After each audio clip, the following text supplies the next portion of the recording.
नमस्कार दोस्तों, स्वागत है आपका मेरे चैनल सिंह क्लासेस में, जहां पर आपको वाणिज्य विषय से संबंधित विभिन्न विषयों पर लेटेस्ट नवीनतम व्याख्यान उपलब्ध कराए जाते हैं।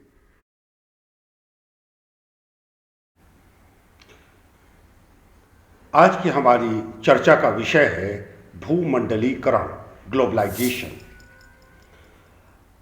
आज की इस इकोनॉमी के दौर में, इस अर्थव्यवस्था के इस दौर में भूमंडलीकरण, ग्लोबलाइजेशन का बहुत चर्चा होती है।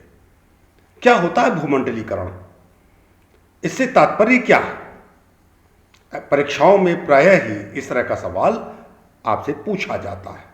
तो आज हम भूमंडलीकरण का अर्थ समझेंगे और इस बात पर चर्चा करेंगे मंडलीकरण अर्थात ग्लोबलाइजेशन की आवश्यकता क्यों पड़ी। तो आइए सबसे पहले हम जानते हैं ग्लोबलाइजेशन का अर्थ। ग्लोबलाइजेशन से तात्पर्य अर्थव्यवस्था के एकीकरण से है। यह एकीकरण मुख्य रूप से व्यापार और वित्तीय प्रवाह के माध्यम से किया जाता है। व्यापार मतलब बिजनेस, वित्तीय प्रवाह फंड्स फ्लो। जब ये व्यापार और फंड्स फ्लो किसी देश की सीमाओं से बाहर निकल करके, राष्ट्रीय सीमाओं से बाहर निकल करके अंतर्राष्ट्रीय स्तर पर जुड़ जाती हैं और अंतर्राष्ट्रीय स्तर से उसका संचालन होने लगता है, तो हम इसे ग्लोबलाइजेशन कहते हैं, भूमंडलीकरण कहते हैं।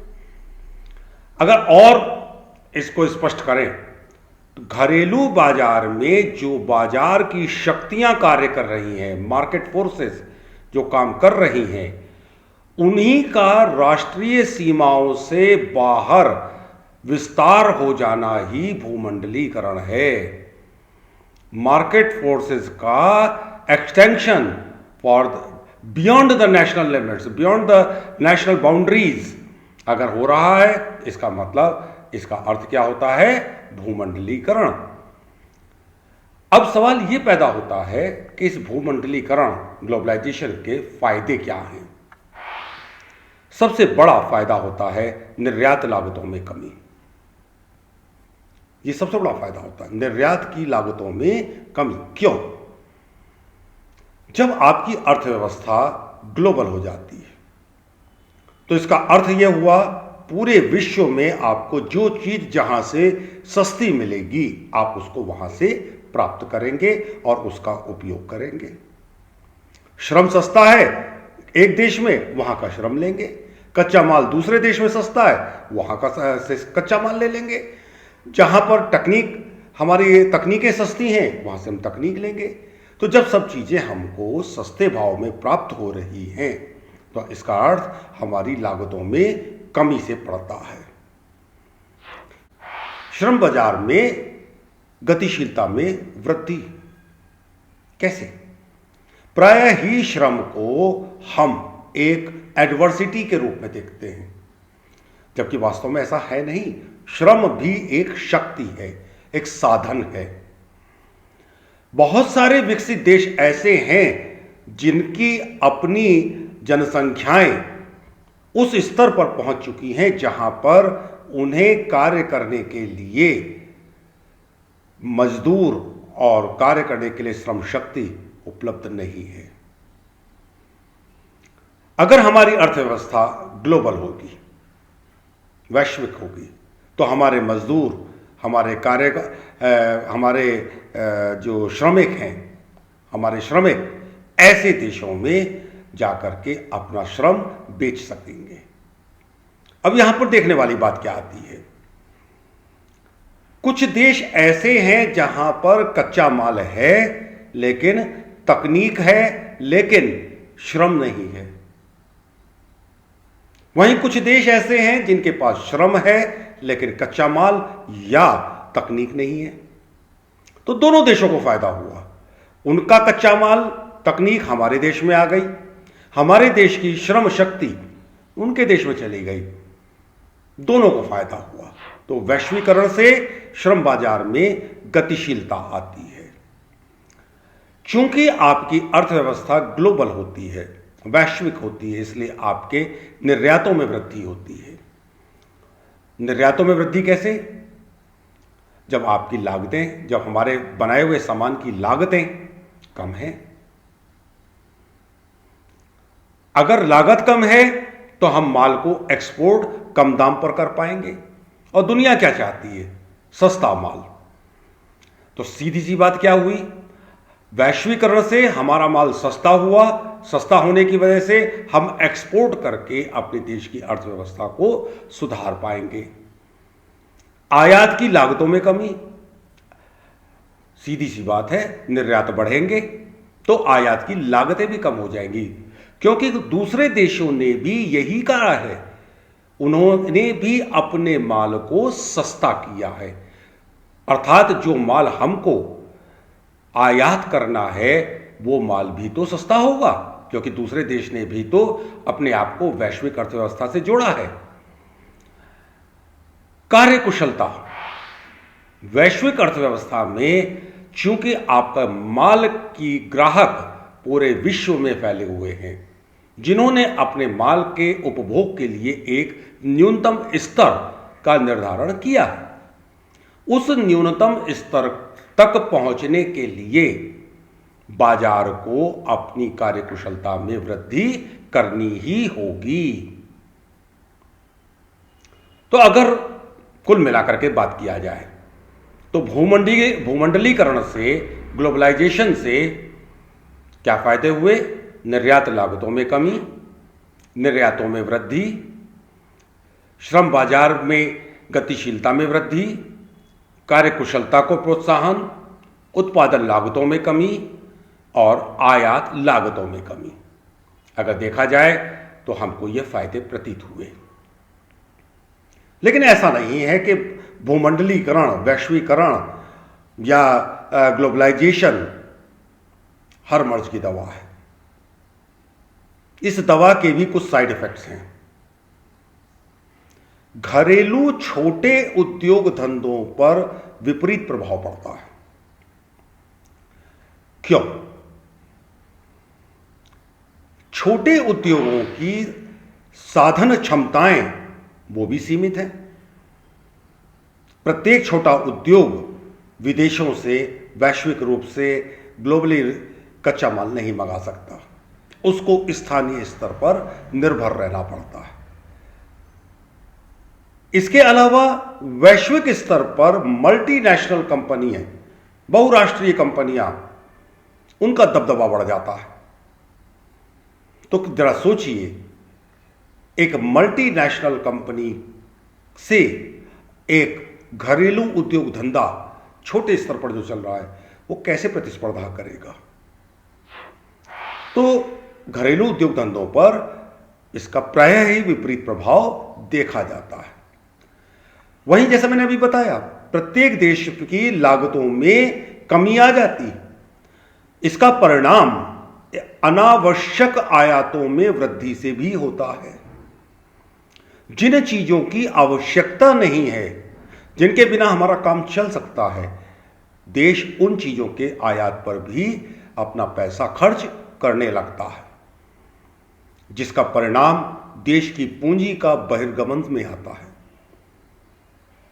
आउटफ्लो ऑफ आवर कैपिटल, देश की पूंजी का बाहर कैसे जाएगी? लाभांश के रूप में। किसी भी उद्योग धंधे को लगाने के लिए कंपनी ने मान लीजिए 100 करोड़ रुपए लगाए, और 100 करोड़ रुपए को लगा करके 25 करोड़ रुपए का लाभ कमाया, तो प्रथम स्तर पर बिल्कुल सही प्रतीत होता है, देश में 100 करोड़ रुपए आए, उद्योग धंधे को बढ़ावा मिला, श्रम को नौकरी मिली, साधन हमारे डेवलप हुए। लेकिन वर्ष के अंत में 25 करोड़ रुपए जाएंगे, ये भी एक सत्य है। और अगर इसी दर को रखा गया तो कितने ही वर्षों में, 4 वर्षों में आपकी पूंजी जो आई थी वो वापस चली गई, और 5वें वर्ष से आपकी अर्थव्यवस्था से पैसा बाहर के देशों में जाना शुरू हो जाएगा। श्रम का बहिर्गमन, चूंकि कार्य कुशल श्रम को प्रत्येक देश वेलकम बोलेगा, स्वागत है। प्रत्येक देश, आप अच्छा कार्य कर सकते हैं, आइए। जब सब अच्छे श्रमिक चले जाएंगे तो आपके पास, हमारे पास माल बनाने वाला बचेगा कौन? हमारे पास बचे लोअर कैटेगरी की लेबर, जो कहीं जा नहीं पाई। कारण कुछ भी हो सकता है। अर्थात अंततः श्रम की कार्य क्षमता में कमी माल की गुणवत्ता में कमी कर देगी, और माल की क्वालिटी में यह कमी आपके एक्सपोर्ट्स को प्रभावित करेगी। क्योंकि दुनिया ग्लोबलाइजेशन की वजह से क्या मांग रही है? अच्छी क्वालिटी, कम दाम पर। आत्मनिर्भरता में कमी। जब आपको सब कुछ विदेश से मिल रहा है तो हम क्यों मेहनत करें? अगर मैं उदाहरण दूं दुबई का, यूएई, पूरी की पूरी उनकी अर्थव्यवस्था आयात पर निर्भर है। छोटी से छोटी चीज के लिए वो किसी न किसी देश पर निर्भर है। उनकी अर्थव्यवस्था क्यों चल पा रही है? क्योंकि उनकी अर्थव्यवस्था तेल पर आधारित है। ऑयल एक्सपोर्ट करते हैं, बाकी की सब चीजें इंपोर्ट करते हैं। तो जब तक ये चल रहा है तब तक तो ठीक है, लेकिन जिस दिन भी एक्सपोर्ट में उनके कमी आई तो इस वैश्वीकरण के दुष्परिणाम वहां भी आने शुरू हो जाएंगे। विदेशी मुद्रा में कमी, मैंने जैसे अभी उदाहरण दिया था, 100 करोड़ रुपए लगाए, फॉरेन करेंसी में 100 करोड़ आ गए, लेकिन 4 साल में ही ये पैसा फॉरेन करेंसी में ही वापस चला गया। तो हम पर क्या बचा? 5वें साल में हमारे पास पैसा कहां है? फॉरेन करेंसी कहां है? तो ये जो विदेशी मुद्रा की कमी भूमंडलीकरण की अगली हानि है। बहुराष्ट्रीय कंपनियों द्वारा देश के साधनों का शोषण, ये ग्लोबलाइजेशन का एक और महत्वपूर्ण दुष्परिणाम है। ये मल्टीनेशनल कंपनीज, बहुराष्ट्रीय कंपनियां, नाम से जाहिर है बहुराष्ट्रीय, ये एकमात्र उद्देश्य लाभ, जहां से सस्ता मिले वहां चलो। ये किसी देश की नहीं है, ये लाभ की है। जहां भी लाभ सस्ता मिला वहां पर हमको जाना है, वहीं से हमको प्रयास करना है, वहीं पर हमको बिजनेस करना है। तो जिस देश में साधन हमको मिलेंगे वहां पर ये कंपनियां पहुंच जाएंगी। अब देखने वाली बात क्या होती है, जो गरीब अविकसित देश होते हैं वहां पर प्राकृतिक साधन प्रचुरता में उपलब्ध हैं, तो ये मल्टीनेशनल कंपनीज वहां पहुंच जाती हैं और उन प्राकृतिक साधनों को जो प्रचुरता में उपलब्ध हैं लेकिन सस्ते भी हैं, उनका आर्थिक शोषण करते हैं, अनुचित शोषण करते हैं।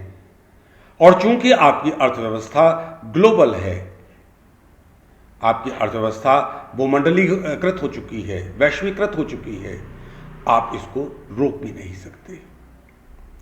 आज की इस चर्चा में हम लोगों ने सीखा भूमंडलीकरण के लाभ और भूमंडलीकरण के हानि और भूमंडलीकरण का अर्थ। जुड़े रहिए, अगले कड़ी में, अगली सीरीज में हम भूमंडलीकरण के कारणों के ऊपर चर्चा करेंगे।